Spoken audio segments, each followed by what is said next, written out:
आपका हमारे YouTube channel MJK 70 में स्वागत है। और दोस्तों, आज हम लोग ईपी ट्रिपल एससी वीडियो री एग्ज़ाम के लिए हिंदी परिज्ञान एवं लेखन से संबंधित हिंदी के 40 महत्वपूर्ण प्रश्न चर्चा करेंगे। तो देखते हैं दोस्तों, पहले प्रश्न दोस्तों दिया गया है कि प्रश्न संख्या 1 से 3 तक गद्यांश को पढ़कर प्रश्नों के उत्तर दीजिए। तो दोस्तों, प्राचीन भारत विश्व में शिक्षा और संस्कृति का प्रमुख केंद्र था। देश विदेश के विद्यार्थी यहाँ शिक्षा प्राप्त करने के लिए आते थे। प्राचीन भारतीय शिक्षा प्रणाली के अंतर्गत विद्यार्थी को पुस्तकीय ज्ञान और आध्यात्मिक ज्ञान प्रदान करने के साथ साथ उसे शारीरिक शिक्षा भी प्रदान की जाती थी। उसे युद्ध कौशल भी सिखाया जाता था। इस प्रकार प्राचीन शिक्षण संस्थाएं या आश्रम विद्यार्थी के चौमुखी विकास पर ध्यान देते थे। आज स्थिति भिन्न है। वर्तमान दोषपूर्ण शिक्षा प्रणाली सिर्फ डिग्रीधारी बेरोजगारों की भीड़ उत्पन्न कर रही है। आज के अधिकांश युवा शिक्षा प्राप्त करके भी स्वावलंबी नहीं बन पाते। उनके हृदय में देश और समाज के प्रति किसी भी प्रकार का कर्तव्यबोध उत्पन्न नहीं होता। वे अपनी प्राचीन परंपराओं का सम्मान नहीं करते। वर्तमान शिक्षा प्रणाली युवाओं में राष्ट्र गौरव की भावना उत्पन्न करने में असफल रही है। समय समय पर भारत के नीति निर्माताओं ने शिक्षा को बहुआयामी बनाने के अनेक प्रयास किए हैं। तो दोस्तों, गद्यांश के बाद नीचे प्रश्नों के उत्तर हमको देने हैं। तो पहला प्रश्न दोस्तों है, प्राचीन समय में विश्व में शिक्षा और संस्कृति का प्रमुख केंद्र था। तो दोस्तों, यहां पे 4 ऑप्शन दिए गए, भारत, अमेरिका, रूस, चीन। तो दोस्तों, ऊपर हमने गद्यांश पढ़ा हुआ है कि प्राचीन भारत में विश्व में शिक्षा और संस्कृति का प्रमुख केंद्र भारत था। तो दोस्तों, यहां पे हमारा ऑप्शन ए सही है। नेक्स्ट क्वेश्चन दोस्तों है, प्राचीन शिक्षण संस्थाएं ध्यान देती हैं विद्यार्थी के व्यवहारिक विकास पर, विद्यार्थी के स्वास्थ्य पर, विद्यार्थी के चौमुखी विकास पर, पुस्तकी विकास पर। तो दोस्तों, ऊपर गद्यांश में बताया गया है कि प्राचीन शिक्षण संस्थाएं विद्यार्थी के चौमुखी विकास पर बल देती हैं। तो दोस्तों, यहां पे हमारा ऑप्शन सी सही है। नेक्स्ट क्वेश्चन दोस्तों है, वर्तमान शिक्षा प्रणाली विद्यार्थियों को किस बात के लिए प्रेरित नहीं करती है। तो पहला है रोजगार करने के लिए, बी ऑप्शन देश एवं समाज के प्रति कर्तव्यबोध के लिए, प्राचीन परंपराओं का सम्मान करने के लिए, किसी के लिए नहीं। तो दोस्तों, यहां पे हमारा जो राइट आंसर दोस्तों है वो दोस्तों है ऑप्शन बी, देश एवं समाज के प्रति कर्तव्यबोध के लिए। नेक्स्ट क्वेश्चन दोस्तों है, हिंदी में वर्णों की संख्या कितनी है। हिंदी में वर्णों की संख्या कितनी है। तो ऑप्शन दोस्तों है, पहला ऑप्शन दोस्तों है 52, बी 55, सी 50, डी 54। दोस्तों, अगर बात करें हिंदी में मूलतः 52 वर्ण हैं। कितने वर्ण हैं? 52 वर्णों के उच्चारण समूह को ही जो है वर्णमाला कहा जाता है। नेक्स्ट दोस्तों है, ग्रीस में कौन सी संधि है। ग्रीस में कौन सी संधि है। तो दीर्घ स्वर संधि, गुण स्वर संधि, यण स्वर संधि, वृद्धि स्वर संधि।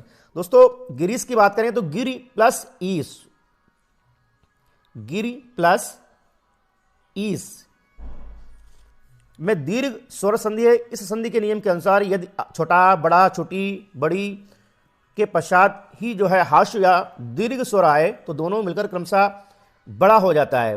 तो दोस्तों, यहां पे हमारा जो राइट आंसर दोस्तों है वो दोस्तों है ऑप्शन ए, दीर्घ स्वर संधि। क्वेश्चन नंबर 6 दोस्तों है, निम्नलिखित में से कौन सा गुणवाचक विशेषण है। तो पहला है पहला, बी थोड़ा, सी पीला और डी ऑप्शन दोस्तों है ए। दोस्तों, पीला जो है वो गुणवाचक विशेषण है और जिस शब्द से संज्ञा का गुण, दशा, स्वभाव आदि प्रकट हो वहां पे गुणवाचक विशेषण कहते हैं। तो पीला दोस्तों जो है ये जो है विशेषता को बता रहा है, गुण को बता रहा है। तो दोस्तों, यहां पर हमारा ऑप्शन सी सही है, पीला। क्वेश्चन नंबर 7 दोस्तों है, अन्वय का संधि विच्छेद है। तो ऑप्शन पहला दोस्तों है अन प्लस वय, बी दोस्तों अनु प्लस ये, सी दोस्तों अनु प्लस है, डी दोस्तों अनु प्लस आय। दोस्तों, यहां पे हमारा जो राइट आंसर दोस्तों है वो दोस्तों है अनु प्लस आय, यानी कि डी ऑप्शन हमारा सही है। और इसमें यण स्वर संधि है। अगर किसी शब्द में कोई आधा अक्षर आता है तो वहां पे दोस्तों ये पहचान है कि वहां पे जो है यण संधि का प्रयोग हुआ है। तो दोस्तों, आप ये भी यहां पे ध्यान रखिएगा कि अन्वय में यण संधि है। कौन सी संधि है? यण। क्वेश्चन नंबर 8 दोस्तों है, निम्नलिखित में से कौन सा पुल्लिंग शब्द है? तो पहला दोस्तों है समता, रक्षा, कास्ट, सीमा। तो दोस्तों यहां पे हमारा जो राइट आंसर दोस्तों है वो दोस्तों है कास्ट, यानी कि ऑप्शन सी हमारा सही है, कास्ट। कास्ट शब्द जो है ये पुल्लिंग शब्द है, जबकि शेष जो है स्त्रीलिंग शब्द है। क्वेश्चन नंबर 9 दोस्तों है, निम्नलिखित में से किस शब्द की वर्तनी शुद्ध है? तो पहला है अहिल्या, अहिल्या, अहिल्या, अहिल्या। दोस्तों यहां पे हमारा जो राइट आंसर दोस्तों है वो दोस्तों ऑप्शन पहला सही है, अहिल्या।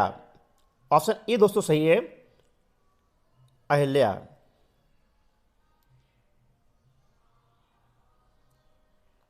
क्वेश्चन नंबर 10 दोस्तों है, सामान्यतः जहां वाक्य की गति अंतिम रूप से ले ले, विचार के तार एकदम टूट जाएं, वहां किस विराम चिन्ह का प्रयोग होता है?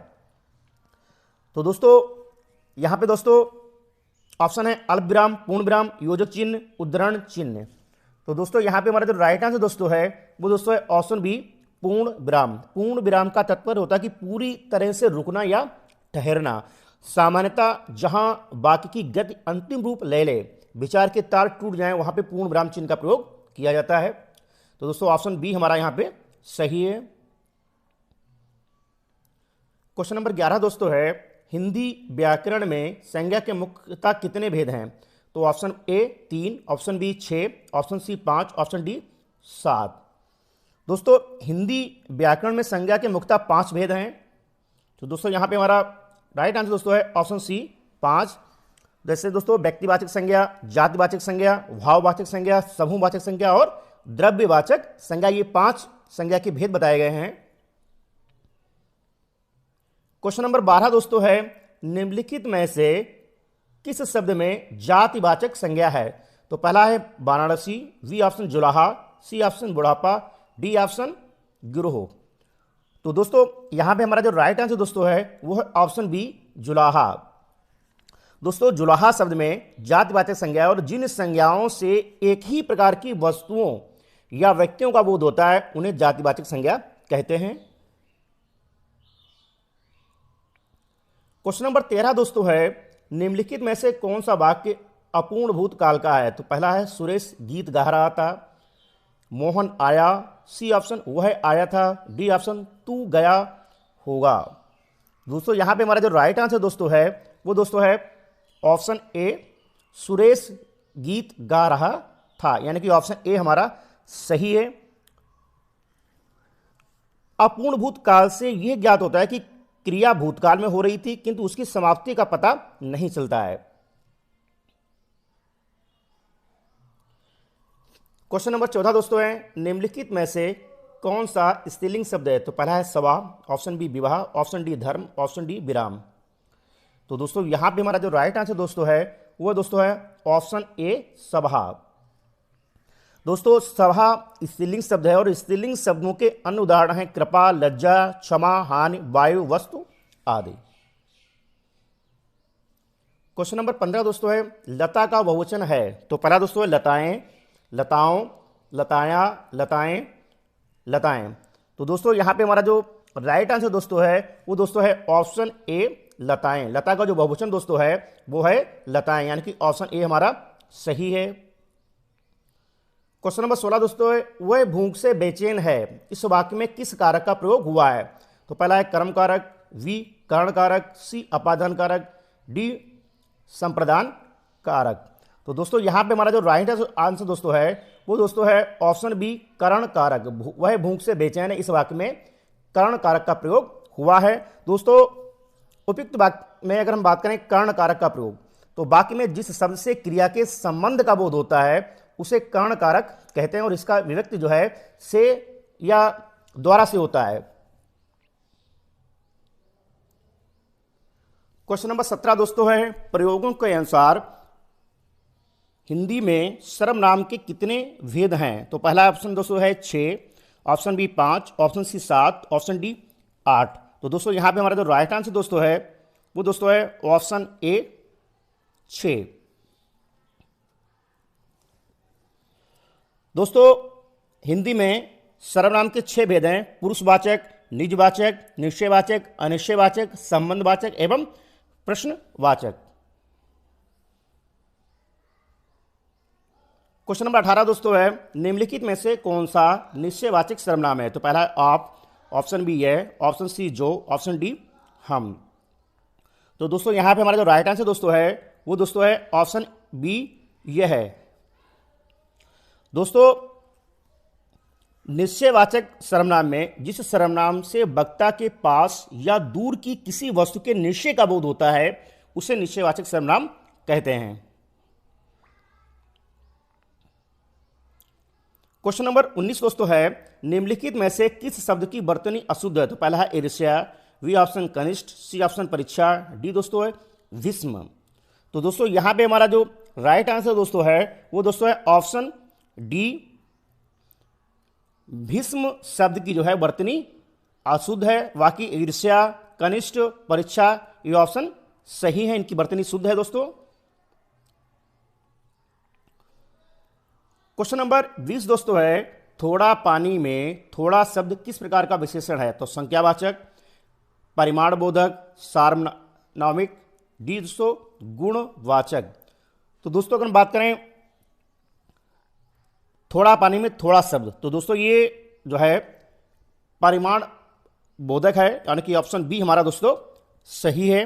दोस्तों परिमाण बोधक विशेषण से किसी वस्तु की माप या तोल का बोध होता है। तो जहां पे किसी वस्तु की माप या तोल का बोध होता है वहां पे परिमाण बोधक विशेषण का प्रयोग होता है।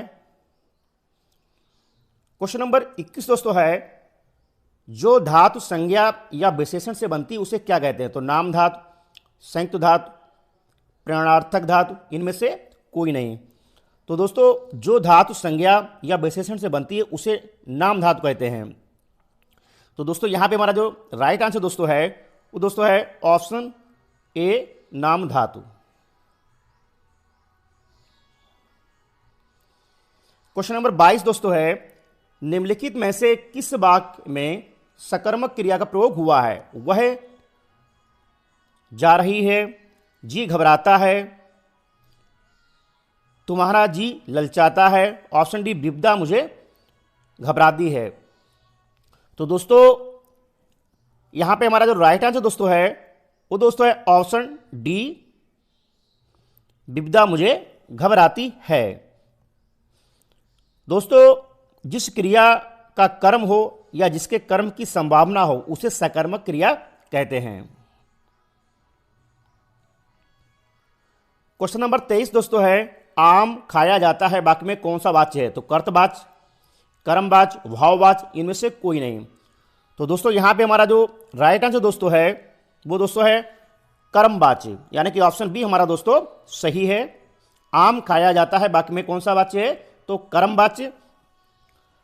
दोस्तों क्रिया का वह रूपांतर जिससे वाक्य में कर्म की प्रधानता का बोध होता है वहां पे कर्मवाच्य जो है प्रयोग होता है, कर्मवाच्य कहलाता है। क्वेश्चन नंबर 24 दोस्तों है, राम खाता होगा वाक्य में वर्तमान काल का कौन सा रूप है? तो सामान्य वर्तमान, पूर्ण वर्तमान, संदिग्ध वर्तमान या संभाव्य वर्तमान। तो दोस्तों यहां पे हमारा जो राइट आंसर दोस्तों है वो दोस्तों है ऑप्शन सी, संदिग्ध वर्तमान। ऑप्शन सी दोस्तों हमारा यहां पे सही है। राम खाता होगा वाक्य संदिग्ध वर्तमान काल का है और जिससे क्रिया के होने में संदेह प्रकट हो परंतु उसकी वर्तमानता में संदेह ना हो उसे संदिग्ध वर्तमान काल कहते हैं। क्वेश्चन नंबर 25 दोस्तों है, अधिकरण कारक का विभक्ति चिन्ह है। तो पहला है ने, बी ऑप्शन को, सी ऑप्शन में, डी ऑप्शन का। तो दोस्तों यहां पे हमारा जो राइट आंसर दोस्तों है वो दोस्तों है ऑप्शन सी में। अधिकरण कारक का जो विभक्ति चिन्ह दोस्तों है वो है में, यानी कि ऑप्शन सी दोस्तों हमारा यहां पे सही है। अधिकरण कारक का विभक्ति चिन्ह में है और कर्ता कारक का, ने, कर्म कारक को और संबंध कारक का विभक्ति चिन्ह का, की, के, रा, री, रे हैं। नेक्स्ट क्वेश्चन दोस्तों है, सामान्यता अव्यय के कितने भेद हैं? तो पहला ऑप्शन है 5, B option 6, option C 7, option D 4। तो दोस्तों यहां पे हमारा जो राइट आंसर दोस्तों है वो है ऑप्शन डी 4। क्रिया विशेषण, संबंध बोधक, समुच्चय बोधक और विस्मय बोधक। क्वेश्चन नंबर 27 दोस्तों है, किस समास में पूर्व पद प्रधान होता है? तो तत्पुरुष समास, अव्यय भाव, कर्मधारय, द्वंद्व समास। तो दोस्तों यहां पे हमारा जो राइट आंसर दोस्तों है वो दोस्तों है अव्यय भाव समास, यानी कि बी ऑप्शन सही है। दोस्तों अव्यय भाव समास में पूर्व पद प्रधान होता है और सामासिक या समास पद अव्यय होता है, जैसे प्रतिदिन है, यथाशक्ति, आजन्म है। क्वेश्चन नंबर 28 दोस्तों है, भरोसे में शब्द का कौन सा रूप है? तो पहला विशेषण, क्रिया विशेषण, संबंध बोधक, समुच्चय बोधक। तो दोस्तों यहां पे हमारा जो राइट आंसर दोस्तों है वो दोस्तों है ऑप्शन सी, संबंध बोधक। भरोसे शब्द में जो है ये संबंध बोधक का रूप है, और जिस शब्द वाक्य में आए हुए किसी शब्द का वाक्य के अन्य शब्दों के साथ संबंध बतलाते हैं उन्हें संबंध बोधक अव्यय कहा जाता है। अर्थ के अनुसार विषयवाचक संबंध बोधक अव्यय के उदाहरण हैं बाबत, विषय, नाम, लेखे, भरोसे आदि। क्वेश्चन नंबर 29 दोस्तों है, निम्नलिखित में से कौन सा शब्द तत्सम नहीं है? तो पहला है अग्नि, बी ऑप्शन मयूर, सी ऑप्शन फूल, डी ऑप्शन वत्स। तो दोस्तों यहां पे हमारा जो राइट आंसर दोस्तों है वो दोस्तों है ऑप्शन सी, फूल। फूल तद्भव शब्द है और जिसका तत्सम रूप होता है पुष्प। अग्नि, मयूर तथा वत्स तत्सम शब्द हैं जिनका तद्भव क्रमशः आग, मोर तथा बछड़ा होता है।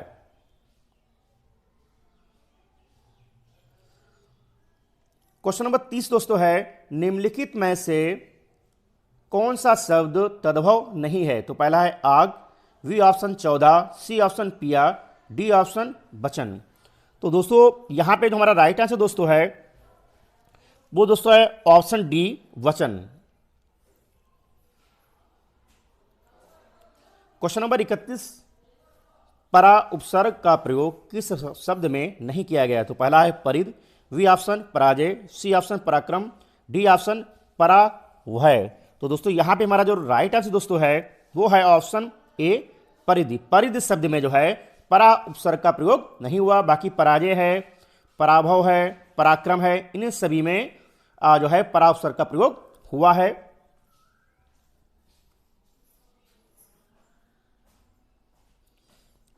क्वेश्चन नंबर 32 दोस्तों है, मिठास में किस प्रत्यय का प्रयोग किया गया है? तो अस, आस, ठास, सा।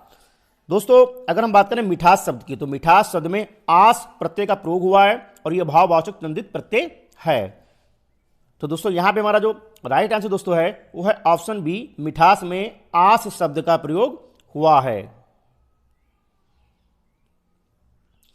क्वेश्चन नंबर 33 दोस्तों है, दरबार किस भाषा का शब्द है? तो फारसी, अरबी, तुर्की, पुर्तगाली। तो दोस्तों अगर बात करें दरबार शब्द की तो दोस्तों दरबार शब्द दोस्तों जो है ये फारसी भाषा का शब्द है, यानी कि ऑप्शन ए हमारा यहां पे सही है।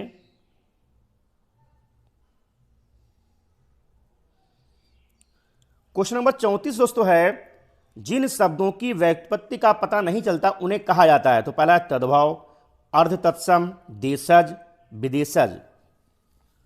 तो दोस्तों यहां पे हमारा जो राइट आंसर दोस्तों है वो है ऑप्शन सी, देशज। जिन शब्दों की व्युत्पत्ति का पता नहीं चलता उनको जो है देशज शब्द कहा जाता है। तो दोस्तों ऑप्शन सी हमारा यहां पे सही है। क्वेश्चन नंबर 35 दोस्तों है, निम्नलिखित में से कौन सा विशेषण शब्द है? तो चरित्र, जहर, नागरिक, गुलाब। तो दोस्तों यहां पे हमारा जो राइट आंसर दोस्तों है वो दोस्तों है ऑप्शन सी, नागरिक। नागरिक विशेषण शब्द, जबकि चरित्र, जहर व गुलाब ये विशेष शब्द हैं। क्वेश्चन नंबर 36 दोस्तों है, लंबोदर में कौन सा समास है? तो पहला है बहुब्री, अव्ययभाव, तत्पुरुष समास, द्विगु समास। तो दोस्तों अगर हम लंबोदर की बात करें दोस्तों लंबोदर में बहुब्री समास का प्रयोग हुआ है। लंबोदर का समास विग्रह है लंबा है उदर जिसका, अर्थात गणेश जी। और बहुब्री समास के दोनों पदों में कोई भी प्रधान नहीं होता है। बल्कि पूरा समस्त पद ही किसी अन्य पद का विशेषण होता है। तो दोस्तों यहां पे हमारा जो राइट आंसर दोस्तों है, लंबोदर में बहुब्रीहि समास का प्रयोग हुआ है। काफी इंपॉर्टेंट, कई बार पूछा गया है। तो दोस्तों ऑप्शन ए हमारा यहां पे सही है।